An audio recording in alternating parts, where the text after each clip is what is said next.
Assalamualaikum warahmatullahi wabarakatuh. Mengungkap nama dan istilah dalam Islam, diambil dari berbagai sumber baik buku, jurnal dan laman internet. Jika bermanfaat silahkan kalian like, subscribe dan share agar yang lainnya dapat mengetahuinya juga.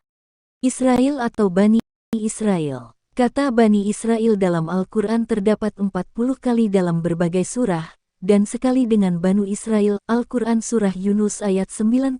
Banu atau Bani Israel terdiri dari dua kata Banu, Bani, Banun, Banin, bentuk jamak asal kata-kata bin, ibnu, yang berarti anak laki-laki, anak cucu, keturunan, dan Israel. Banu, Bani Israel yang berarti anak-anak, anak cucu atau keturunan Nabi Yakub bin Ishak bin Ibrahim, yang kemudian dikenal dengan nama Israel dan anak-anaknya, yakni anak-anak Larail atau Bani Israel. Bible menyebutkan bahwa namanya bukan lagi Yakub melainkan Israel. Kejadian 32. 28, 35, 9, 15. Dari sini, anak-anak Yakub secara tradisional keturunannya disebut anak-anak Israel, Bani Israel. Sebutan Israel dikenal baru belakangan, setelah pada 1948 dengan Inggris, negara Israel berdiri.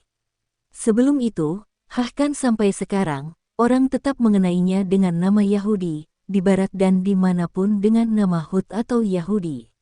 Akan terlalu jauh jika orang akan melacak sejarah Palestina dari zaman atau dari zaman Iskandar Zulkarnain.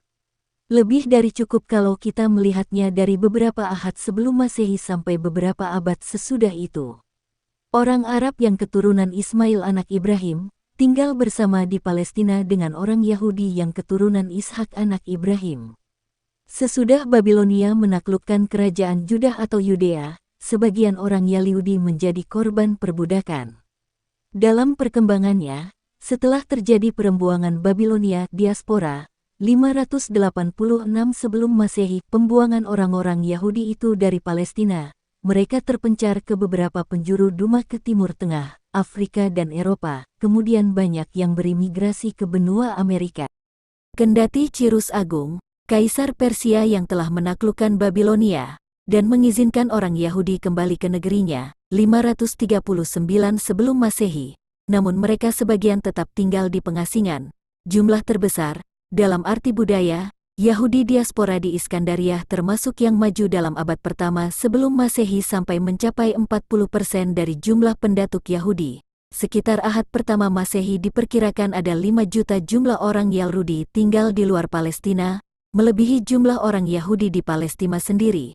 Kendatipun sebelum itu Yerusalem telah dihancurkan dan diratakan dengan tanah termasuk kuil Sulaiman oleh Kaisar Titus dalam tahun 70 Masehi. Setelah itu, pusat Yudome berpindah-pindah dari satu negeri ke negeri yang lain, Babilonia, Persia, Spanyol, Portugal, Prancis, Jerman, daerah-daerah Slavia dan Amerika Serikat. Masyarakat Yahudi pun secara berangsur-angsur menggunakan bahasa, ritual dan budaya tersendiri yang beragam, dan sebagian mereka sudah mengadakan kawin campur dan sepenuhnya melebur ke dalam lingkungan masyarakat bukan Yahudi. Di sana-sini sebagian mereka menjadi korban tindakan kekerasan anti-Yahudi, antisemitisme. Pandangan Yahudi beragam pula mengenai peranan Yahudi diaspora. Sebagian besar Yahudi Ortodoks mendukung gerakan Zionis, kembalinya orang-orang Yahudi ke Israel. Lebih jauh, Yahudi Ortodoks itu juga sangat menentang kaum nasional Yahudi modern sebagai tak bertuhan dan sekuler, tidak percaya pada kehendak dan takdir Tuhan yang akan mengutus Mesias. Khususnya, terbagi ke dalam dua kelompok besar, Ashkenaz, atau Ashkenazim, orang-orang Yahudi yang menetap di Eropa Tengah dan Utara setelah diaspora, atau keturunan mereka. Ashkenaz dari bahasa Ibrani, Jerman, bentuk jamaknya Ashkenazim, dan setiap orang Yahudi yang tinggal di lembah Rhineland dan berdekatan dengan Prancis sebelum mereka berimigrasi ke kawasan timur negeri-negeri Slavia, Polandia, Lituania, Rusia setelah Perang Salib abad ke-11-13. Dan Separdi atau Separdim, orang-orang Yahudi Spanyol dan Portugal atau keturunannya sebelum Inkuisisi. Separdi, juga dieja Sefardi, dari bahasa Ibrani Sefarad. Spanyol bentuk jamaknya Separdim, atau Sefardim, Abad pertengahan sampai waktu penganiayaan dan pengusiran inkuisisi, mereka besar-besaran dari kedua negeri itu pada akhir dasawarsa abad ke-15 M.